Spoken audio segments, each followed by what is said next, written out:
Peace, peace, peace. It's your brother God Science up in here.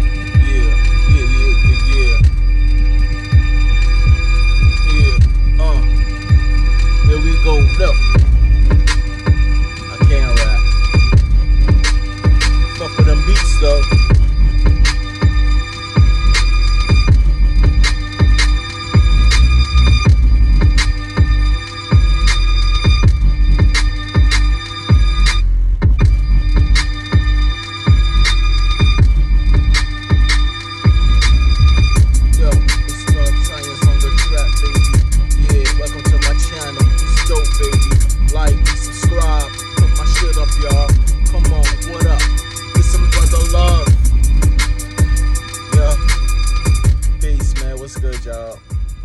Your brother God Science in the house once again. Shout out, salute to the few that do watch the videos, subscribe. I really appreciate y'all fam, true indeed. You know what I mean? Now first off, I want to say this: salute to my man Art Dialogue. I am not trying to bite your content, bro. I'm a fan of the channel, and I watch a lot of your videos. And man, I gotta say something about this one too. All right. If you haven't subscribed to go check out Art Dialogue channel. Go hit that brother up. Salute to him. Melly Mel was on there. Now, if you don't know who Melly Mel is, he's like one of the greatest. You know what I'm saying? He's one of the pioneers of hip hop. You know what I'm saying? He was doing it, you know, a lot, you know, back in the 80s. You know what I'm saying? When it first started. So he is one of the greatest MCs, you know, because he pioneered it. If it wasn't for him, there won't be hip hop, you know, and a lot of other people. You know what I'm saying? So I respect him. This is no disrespect to Melly Mel, but when he started talking about Lil Wayne is not a real rapper, I was like, what the hell is he talking about? Now I understand what he's talking about, the auto-tune, but personally, the first Carter is the best Carter out of the Carter series that Lil Wayne did. That's the best to me. The one he did with Manny Fresh. Manny Fresh stepped up his production on that album, and Lil Wayne killed it. You know what I'm saying? He came in there and he showed that, yo, I'm about it. I'm an MC. And I didn't hear any auto tunes on that that whole album. So I don't know what you talk about. Now later on, when the auto-tune stuff came in, yes, Lil Wayne did add auto-tune to some of his songs, but he still was spitting fire. So I just gotta disagree with that, man. I mean, Lil Wayne is one of the greatest MCs to come out. I put him up there in the top 20. I mean, all these dudes out here in the South that's doing hip hop now, who you think influenced that? Lil Wayne, man. And he still can spit bars. For example, if you go and you listen to, I forgot what album it is, he did a song with Jadakiss, and it's called, actually was produced by Alchemist, and it's called, I forgot, Death Wish or something like that. But he killed that verse. If y'all know what I'm talking about, or if y'all haven't listened to it, go. It is the album, oh gosh, I can't remember that Jadakiss album. It's his second album. It had to be his second album. Pharrell did a lot of production on it too. But at the end of the album, he had a song produced by Alchemist, and it was called Death Wish or something like that. It was like a creepy beat, and Lil Wayne killed that shit. I was like, damn. So, Melly Mel, bro, you know, I respect you. I listen to your music. I grew up listening to your music in New York. Grandmaster Flash and the Furious Five, you know what I'm saying? Grandmaster Cash, all these brothers, they're very important because they paved the way. But I understand, and everybody has their opinion. That's why I said this list is bullshit, because it's music is subjective. A lot of people will put, like I said, Redman to me is the greatest MC to me personally. I love his music from the first album.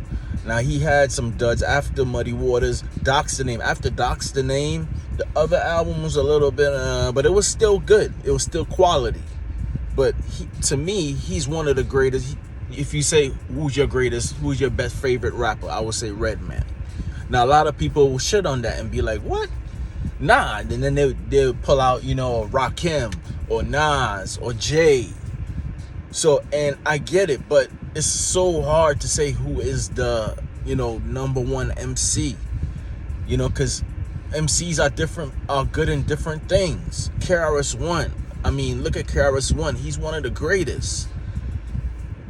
Then you got someone like Nas that can storytell and paint a picture.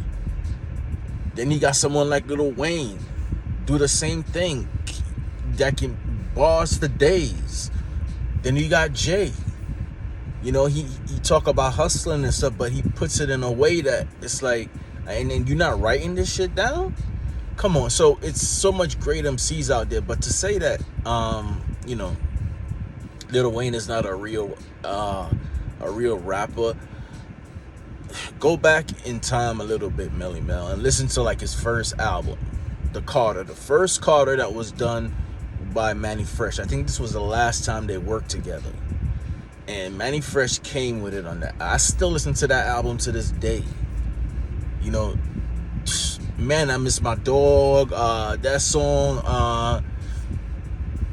the song about Snitch. I forgot the titles, but that's one of his greatest albums, man. And he didn't use any auto-tune on that.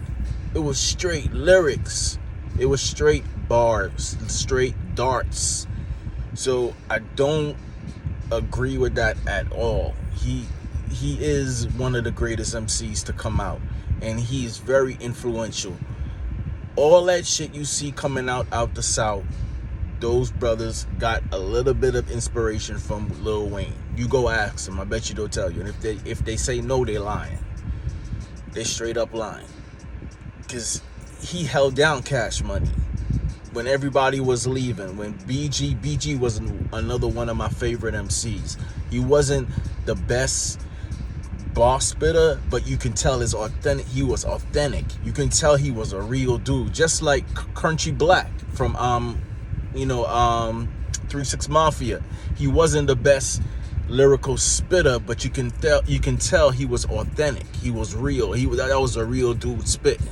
And Country Black, when you watch his videos or his interviews, that's a real dude, man. That's a real dude. So you could feel that through the music. So he was one of my favorites. And of course, Lord Infamous. I mean, people don't give this dude enough props. I don't know why that Migos flow that everybody likes, okay? That Migos flow, I heard it on Chapter 2, World Domination. Now, I know they had Mystic Styles. I wasn't aware of that. When my brother went to Kentucky, he brought back 3-6 Mafia. Because, at that time, the radio waves in Brooklyn was just saturated with Wu-Tang was killing it. It was a lot of competition back then. I mean, Biggie was alive, Pac was alive. Man, the 90s was serious. So you had to come with something, man. You couldn't come, and it's not like now where everybody sounds the same. You had to come different. You had Tribe Called Quest. I could go on and on. A peep in the 90s. It was deep competition. But 3-6 Mafia had a whole different sound. You know what I'm saying? They had that people will call horrorcore, but it was hot. You know what I'm saying? And I always liked Juicy J out of all of them. Juicy J and Lord Infamous, because his rhyme was so, you never heard that before. So, salute to Takeoff. You know what I mean? I'm no disrespect to him. And you know what I'm saying? He perfected that flow. But I heard that flow before, and that flow came from Lord Infamous. And people don't give that dude his props, but I'm going to give him his props. And if you don't believe me, go back and listen to them old 3-6 Mafia albums. He was spitting like that. he was spitting on that. That was Lord Infamous, man. And I used to be like, who is that dude? And he used to wear like a thing through his nose. But yo, dude was fire, man. So I just gotta say, Melly Mel, come on, man. Come on, bro. Go back and listen to Lil Wayne's old catalog before the auto-tune era. And I didn't like the auto-tune era either that much. I think T-Pain was the only one that perfected it. You know what I mean? And then everybody just jumped on it. But Wayne was spitting before the auto-tune. And when he did have the auto-tune on, you still could hear what he was saying. I mean, all it did was change his voice to sound like that auto-tunist, but the bars were still there. The bars were still there. Listen to the Carter 3. So, I just disagree on that, but that's no disrespect to the great Melly Mel. Salute to you. You know what I'm saying? Salute to you. You see Melly Mel with them big arms. I don't want no problems with him, bro.